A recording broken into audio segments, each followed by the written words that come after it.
سرکار نے فرمایا کہ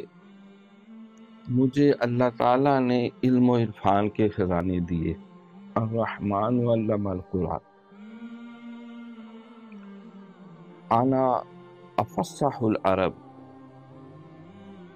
میں سارے عرب میں سب سے زیادہ فصیح و بلیغ ہوں، اس لیے کہ ادبانی ربی فاحسن تعدیبی،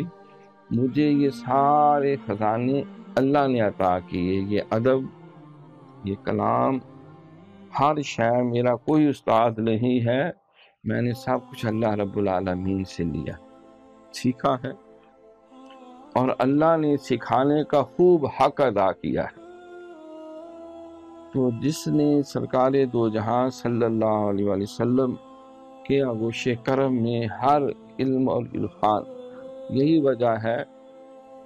کہ فقہاء اور محدثین اور مفسرین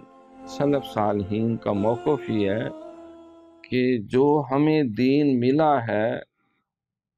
وہ 1,40,000 صحابہ کرام نے 2/3 دین دیا، اور 1/3 مکمل دین ہمیں ام المومنین سیدہ عائشہ صدیقہ رضی اللہ عنہا سے ملا۔